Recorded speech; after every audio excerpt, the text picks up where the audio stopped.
വിശുദ്ധ റംസാൻ മാസത്തെ വരവേൽക്കാൻ ഒരുങ്ങി നിൽക്കുന്ന വിശ്വാസികളോട് എനിക്ക് പറയാനുള്ളത്, കലാകാലങ്ങളിൽ നിന്ന് വ്യത്യസ്തമായി ഈ വർഷത്തെ റംസാൻ മാസാചരണം ചില നിയന്ത്രണങ്ങൾക്ക് വിധേയമായി നടത്തണമെന്നുള്ളതാണ്. സാധാരണ നമ്മൾ നോമ്പ് തുറയോടുകൂടി പള്ളിയിൽ പോയി നിസ്കരിക്കാറാണ് പതിവ്. അതിൽ നിന്ന് വ്യത്യസ്തമായി ഈ പ്രാവശ്യം നോമ്പ് തുറക്കുന്നതോടുകൂടി അല്ലെങ്കിൽ നോമ്പ് മുറിക്കുന്നതോടുകൂടി പ്രാർത്ഥന വീടുകളിൽ വെച്ച് തന്നെ നിർവഹിക്കണം എന്നാണ് പറയാനുള്ളത്. ഈ സോഷ്യൽ ഡിസ്റ്റൻസിങ് എന്നുള്ളത് നമുക്ക് ഹദീസിൽ കാണാവുന്നതാണ്. കുഷ്ഠരോഗികളുമായി സംസാരിക്കുമ്പോൾ 2 ബാവ് എങ്കിലും വിട്ടുനിൽക്കണം എന്ന് പ്രവാചകൻ പഠിപ്പിച്ചിട്ടുണ്ട്. 2 ബാവ് എന്ന് പറഞ്ഞാൽ ഇന്നത്തെ കണക്കാക്കിയാൽ അത് 1 മീറ്ററിലധികം വരും എന്നുള്ളതാണ്.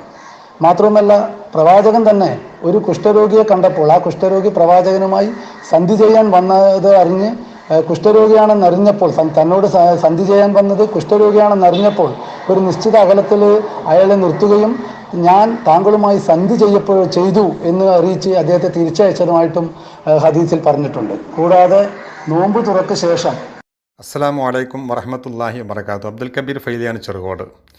നമ്മുടെ ബഹുമാന്യനായ Kanhangad Hosdurg police station SI Raghavan സാറിൻ്റെതായി വന്നൊരു വോയിസ് വിട്ടുകൊണ്ട് വിശദീകരണം വേണമെന്ന് കരീം മൈത്രി ആവശ്യപ്പെട്ടത് കൊണ്ടാണ് ഞാനിങ്ങനെ ഒരു വോയിസിൽ വരാനുള്ള കാരണം. അദ്ദേഹത്തിൻ്റെ പ്രഭാഷണത്തിൽ മഹാനായ നബി സല്ലല്ലാഹു അലൈഹി വസല്ലമ തങ്ങളുടെ കാലഘട്ടങ്ങളിൽ ഒരു കുഷ്ഠരോഗി വന്ന് അദ്ദേഹത്തിൻ്റെ കൈ പിടിക്കാതെ മടക്കി വിട്ടു എന്നുള്ളതാണ് വിഷയം. ഈ ഒരു വിഷയം ഇതുവരെ മുസ്ലിങ്ങൾപ്പെട്ട പലരും കേട്ടുകളി പോലും ഇല്ലാത്തൊരു ഹദീസ് ആയതുകൊണ്ടാവണം അത്ഭുതത്തോടെ ഇതിൻ്റെ വിശദീകരണം ആവശ്യപ്പെട്ടത് എന്നാണ് ഞാൻ മനസ്സിലാക്കുന്നത്. എന്നാൽ സത്യത്തിൽ SI സാറ് മനസ്സിലാക്കിയത് വളരെ സത്യമാണ്. ഇസ്ലാമികമായ പ്രവാചക വചനങ്ങളൊക്കെ ഇനിയും പലതും പല കാലഘട്ടങ്ങളിലും പലരും കേൾക്കാതെ പോകുന്നുണ്ട് എന്നുള്ളത് ഒരു സത്യമാണ്. എവിടെ നിന്ന് കിട്ടി ഇദ്ദേഹത്തിന് എന്ന് ചോദിച്ചാൽ അതൊരു വലിയ അത്ഭുതവുമാണ്. ഇതിൻ്റെ സംഭവം ഇങ്ങനെയാണ്. വളരെ സത്യമാണ് രാഘവൻ സാറ് പറഞ്ഞത്. സഖീഫ് ഗോത്രം ഇസ്ലാം സ്വീകരിക്കാൻ വേണ്ടി പുണ്യ നബി സല്ലല്ലാഹു അലൈഹി വസല്ലമ തങ്ങളുടെ സാന്നിധ്യത്തിൽ വരികയും ആ വന്ന കൂട്ടത്തിൽ ഒരാൾ കുഷ്ഠരോഗിയും ഉണ്ടായിരുന്നു. ഇങ്ങനെയാണ് ഗ്രന്ഥങ്ങൾ കാണുന്നത്. കാന ഫീ വഫ്ദി സഖീഫിൻ റജുലുൻ മജ്ദൂമുൻ ഫഅർസല ഇലൈഹി നബി സല്ലല്ലാഹു അലൈഹി വസല്ലം ഫഖാല അർജി ഫഖദ് ബായഅതുക്. മഹാനായ നബി സല്ലല്ലാഹു അലൈഹി വസല്ലമ തങ്ങളുടെ ഇസ്ലാം സ്വീകരിച്ച് ബയ്യത്ത് നടത്താൻ വേണ്ടി വന്നപ്പോഴേ പ്രവാചകൻ്റെ കൈ പിടിച്ചുകൊണ്ട് എല്ലാവരും ബയ്യത്ത് നടത്തിക്കൊണ്ട് തിരിച്ചു പോകുമ്പോൾ കുഷ്ഠരോഗിയായ ഒരാളോട് വരണ്ട എന്നും കൈ പിടിക്കണ്ട എന്നും ഞാൻ നിന്നോട് ബയ്യത്ത് നടത്തിയിട്ടുണ്ട് എന്ന് വാക്കാൽ പറയും കൈ കൊടുക്കാതെ ബയ്യത്ത് നടത്തി വിട്ടൊരു സംഭവം വ്യക്തമായി നമുക്ക് കാണാവുന്നതാണ്. ഇതാണ് ബഹുമാന്യനായ SI രാഘവൻ സാറ് പറഞ്ഞത്.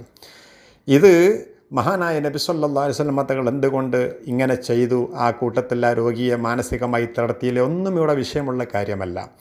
തന്നെയുമല്ല, പ്രവാചകൻ സല്ലല്ലാഹു അലൈഹി വസല്ലം തങ്ങൾക്ക് ഇങ്ങനെയുള്ള പ്രവാചകൻ അത് പടരുമെങ്കിൽ പിന്നെ എന്താ പ്രവാചകത്വത്തിൻ്റെ വില എന്നൊന്നും ഇവിടെ ചിന്തിക്കേണ്ട ആവശ്യമില്ല. പ്രവാചകൻ ഇവിടെ കാണിക്കുന്നത് പ്രവാചകൻ്റെ വ്യക്തിപരമായ വിഷയങ്ങളിലല്ല, ഒരു സമൂഹത്തിന് ഖിയാമത്ത് നാൾ വരെ വരുന്ന സമൂഹം മനസ്സിലാക്കേണ്ട പ്രവൃത്തിയാണ് പ്രവാചകൻ എന്ന് വരുന്നത്. മഹാനായ നബി സല്ലല്ലാഹു അലൈഹി വസല്ലം തങ്ങൾ കുഷ്ഠരോഗിയെ കൈപിടിക്കാതെ ബയ്യത്ത് നടത്തി വാക്കാൽ പറഞ്ഞുകൊണ്ട് മടക്കി വിട്ടു. പ്രവാചകനെങ്ങാനും ഞാൻ നബിയാണ്, എനിക്കൊരു പേടിയൊന്നുമില്ല എന്നുള്ള രീതിയിൽ അദ്ദേഹത്തിൻ്റെ കൈ പിടിച്ചിരുന്നെങ്കിൽ ഭാവി തലമുറ ഇങ്ങനെ വായിക്കുമായിരുന്നു: കുഷ്ഠരോഗിയെ കൈപിടിക്കാമെന്നേ, കുഴപ്പമൊന്നുമില്ല, പുണ്യനബി അങ്ങനെ ചെയ്തിട്ടുണ്ടല്ലോ, പ്രവാചകൻ്റെ അടുത്ത് വന്ന കുഷ്ഠരോഗിയുടെ കൈ പിടിച്ചതായി ഹദീസിൽ കാണുന്നുണ്ടല്ലോ എന്ന് പിടിച്ചുകൊണ്ട് ഒരുപക്ഷെ കുഷ്ഠരോഗികളെ കൈ പിടിക്കാൻ ആരെങ്കിലും മുന്നോട്ട് വന്നാൽ അങ്ങനെയുള്ള ആളുകൾക്കുള്ള ശക്തമായ മുന്നറിയിപ്പാണ് പ്രവാചകൻ ആ കുഷ്ഠരോഗിയുടെ കൈ പിടിക്കാതെ മടക്കി വിട്ടത്. ഇതാണ് ബഹുമാന്യനായ SI സാറ് പറഞ്ഞത്.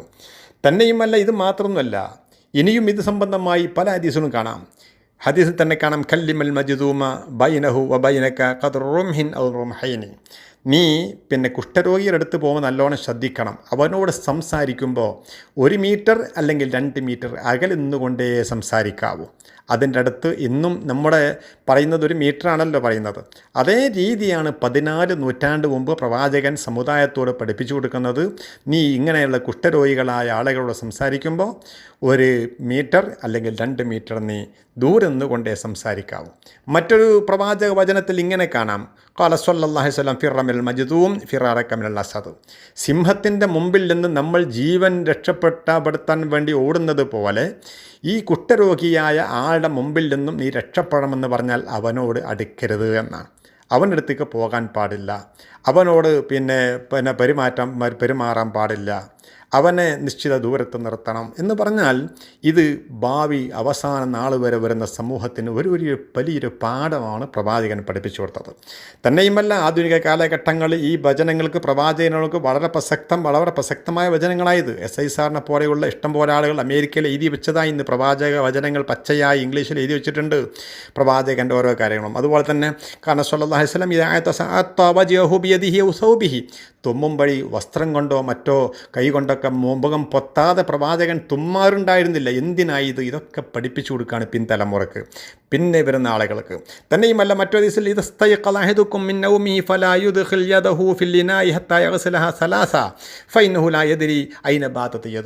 നേരം പുലർന്ന് വരുമ്പോഴേ നിങ്ങളെ മുൻകൈ രണ്ടും ശരിക്ക് കഴുകണം. 1 2 3 തവണ കൈയിട്ട് പിന്നെ നിങ്ങൾ മറ്റുള്ള വിഷയങ്ങളിലേക്ക് ആ കൈ കടത്താൻ പാടുള്ളൂ. കാരണം രാത്രി എവിടെയാണ് ആ കൈ പോയത്, എന്തൊക്കെയാണ് സംഭവിച്ചതെന്ന് അറിയാൻ കഴിയില്ലല്ലോ. ഇങ്ങനെയുള്ള കുറേ വചനങ്ങൾ മഹാനായ പ്രവാചകൻ്റെ വചനങ്ങൾ കാണാവുന്നതാണ്.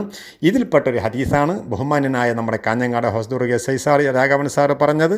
വളരെ സത്യമാണത്. ഇങ്ങനെയുള്ള നിയമപാലകന്മാരൊക്കെ ചെയ്തു കൊടുക്കേണ്ടതും പറയേണ്ടതും ഇങ്ങനെയുള്ള എല്ലാ നാനാവിഭാഗം ആളുകളുണ്ടാകുമ്പോൾ, ഹിന്ദുവും മുസൽമാനും ക്രിസ്ത്യാനിയും ഒക്കെ ഉണ്ടാകുമ്പോൾ അവിടെ മത നേതാക്കന്മാർ പറഞ്ഞ വചനങ്ങൾ പറഞ്ഞു കൊടുക്കണം, ആളുകളെ നിയന്ത്രിക്കണം. വളരെ നല്ല രീതിയിലുള്ള ഒരു വോയിസാണ് അദ്ദേഹം വിട്ടിരിക്കുന്നത്. അതുകൊണ്ട് ഇത് സത്യാവസ്ഥ ഇന്നതാണ്. വളരെ വ്യക്തമായി പ്രവാചകൻ 14 നൂറ്റാണ്ട് പറഞ്ഞതാണ്.